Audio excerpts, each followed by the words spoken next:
The climate crisis is now an undisputed fact. Over the past 150 years, carbon dioxide levels in the atmosphere have increased by 50%. Global temperature has risen by 1.1 degrees, and the frequency of extreme weather events has multiplied. Despite this, the failure of environmental policies to achieve the expected political success creates a striking paradox. In the 2024 European Parliament elections, the Green Party's vote share in Germany fell from 20.5% in 2019 to 12% in 2024, nearly halving. This is not unique to Germany. Across Europe, the vote loss of Green parties reached 6.6%. So why does green politics fail to mobilize the masses despite such an urgent and global problem? Why can it not form a sustainable political force against the climate crisis that directly affects the future of billions? Behind these questions lie multiple interlocking factors. I am BİLARCİE. In this video, I will explain to you all the reasons why green politics is failing.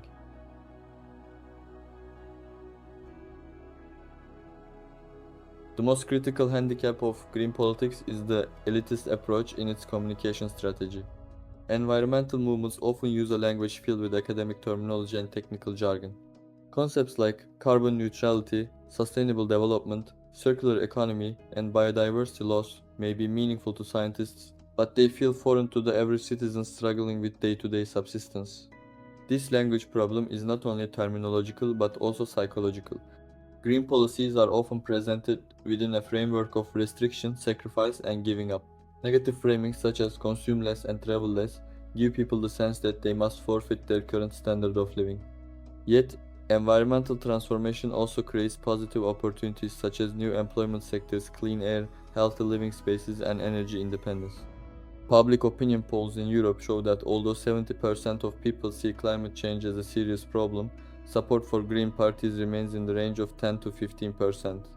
This gap is the clearest indicator of the failure of environmental concerns to translate into political preferences. In addition, the Green Movement generally focuses on urban, highly educated, upper middle class demographics.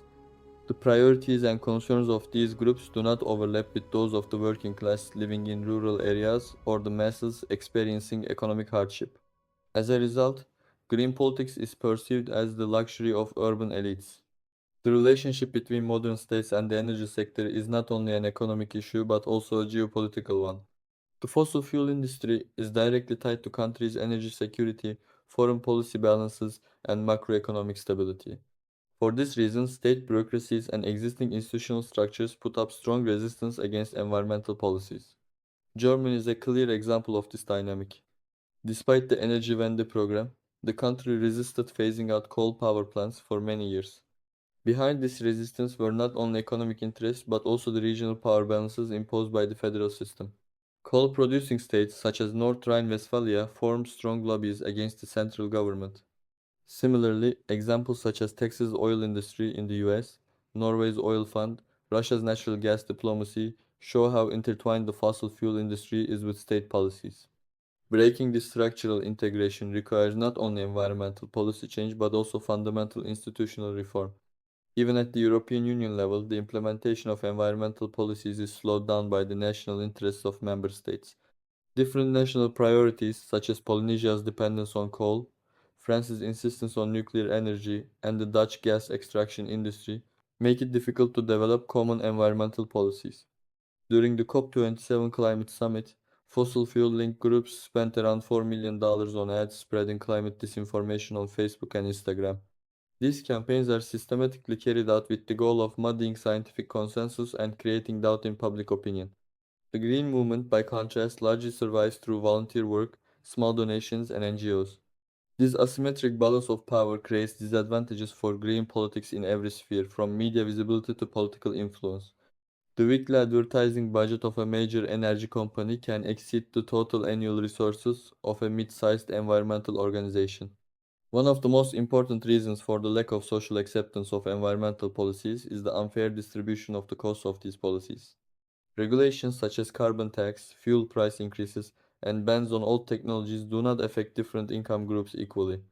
The 2018 Yellow Vests protests in France are a classic example of this dynamic. When the Macron government raised fuel taxes for environmental reasons, the increase hit lower, and middle income groups in rural areas the hardest. These people relied on their cars to get to work and had limited access to alternative public transportation. At the same time, higher income groups in major cities could use metro and bus networks or afford to buy electric vehicles. This injustice is visible not only in transportation but also in energy bills. The costs of renewable energy investments are often passed on to electricity bills, yet while higher income groups who can afford solar panels or energy efficient appliances are able to offset these costs, lower income groups living in rental housing are left to face only rising bills. Germany's surcharge system, which added extra fees to electricity bills to finance renewable energy investments, illustrates this problem clearly. In 2021, the average German household had to pay an additional €264 annually on electricity bills. For lower income groups, this was a serious burden, whereas for higher income groups, it was almost negligible. While there is scientific consensus that the energy transition is inevitable, ignoring its social costs makes it politically unsustainable. Closing coal mines and converting oil refineries means millions of workers in traditional energy sectors risk losing their jobs. Germany offers a relatively successful example in this regard. A €40 billion transition package was implemented in coal regions. Affected workers were provided with early retirement options, retraining programs, and incentives for new industries. Nevertheless, a portion of coal workers still vote for radical right-wing parties such as Alternative for Germany. In the US, the situation is far more dramatic. Coal and steel workers in the Rust Belt feel abandoned. When the Democratic Party's environmental policies failed to provide adequate alternatives, their support for Trump proved critical in the 2016 and 2020 elections. Poland, on the other hand, presents the opposite case. The coal industry there still employs over 100,000 people, and these regions form powerful political lobbies. The Polish government's resistance to the EU's Green Deal policies largely stems from these social concerns. Over the past decade, the rise of right-wing populist movements has produced a systematic counter-narrative against green policies. This narrative frames environmental initiatives as projects of globalist elites and merges them with rhetoric about national sovereignty. Trump's claim that climate change is a Chinese hoax, the Brexit campaign's criticisms of EU environmental regulations, and Bolsonaro's Amazon policies in Brazil are all examples of this strategy in different countries. This rhetoric resonates because it feeds on real social tensions. In Germany, the AfD has gained strong support in East Germany by attacking what it calls the green ideology. Industrial unemployment is high in these regions and people prioritize economic concerns. The AfD's slogan, Jobs for Germans First, offers a framing that legitimizes pushing environmental concerns into the background. In France, Marine Le Pen's National Rally Party frames environmental taxes as the oppression of rural people by Parisian elites. This narrative draws strength from real geographical and class-based differences. In Italy, the Lega Party frames the EU's environmental policies as an interference with national sovereignty. The power of populist discourse comes from its ability to reduce complex issues to simple us versus them distinctions. The message green elites are taking money out of your pockets connects directly with people's everyday economic concerns and generates strong emotional responses. This narrative becomes especially potent during economic crises. When people are struggling with unemployment, inflation, and the cost of living, encountering additional financial burdens like a carbon tax or environmental fees can be perceived as costs imposed on the poor by wealthy environmentalists to ease their own consciences. Social media algorithms also amplify such simple emotional messages to wider audiences. Negative posts about environmental taxes on Facebook and Twitter receive far more engagement than complex climate science or long term policy explanations. The unexpected success of the farmer citizen movement in the 2023 local elections in the Netherlands illustrates this dynamic. The party framed the EU's environmental regulations as bureaucratic elites attacking farmers and gained significant support in rural areas. If you want to learn more about populism, you can check the videos on my channel. The 4 5-year election cycles of modern democracies create a mismatch with the 20-50-year time horizons of environmental issues. While a politician's career depends on results achieved in the next election, the outcomes of climate policies may not be visible for decades. This temporal mismatch systematically disadvantages green policies. Closing a coal plant creates unemployment today, but the climate benefits won't be seen for another 20 years. Voters, however, cast their ballots in the next election based on present-day job losses. Even in Europe, long-term climate goals are frequently postponed due to short-term economic concerns. During the COVID-19 pandemic, many countries included support for the fossil fuel industry in their economic recovery packages. Despite objections from environmental groups, green conditions were sidelined under the justification of emergency measures. Another pitfall of green politics is the over-reliance on technological solutionism. Many environmental policies focus on technological fixes rather than behavioral changes or systemic reforms. Approaches like electric vehicles will solve the problem, solar panels are sufficient, or artificial intelligence will ensure energy efficiency, leave people in the position of passive consumers. On one hand, this approach individualizes the responsibility for change, while on the other, it prevents a fundamental questioning of the current economic system. Furthermore, technological solutions are often expensive and cater to elite groups. While it becomes easier for people who can afford to buy electric vehicles or install solar panels to be environmentally friendly for the broader masses who lack these means, it simply translates to restrictions and costs. Although the climate crisis is a global problem, green politics often approaches it from the perspective of the global north. The development needs, different priorities, and limited resources of developing countries are not adequately taken into account. The everyone must reduce carbon emissions at the same pace approach ignores historical responsibility and existing inequalities.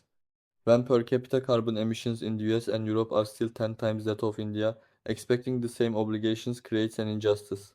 This situation creates a backlash against green policies in developing countries and makes it difficult to form a global environmental coalition. The environmental movement is not a homogeneous entity.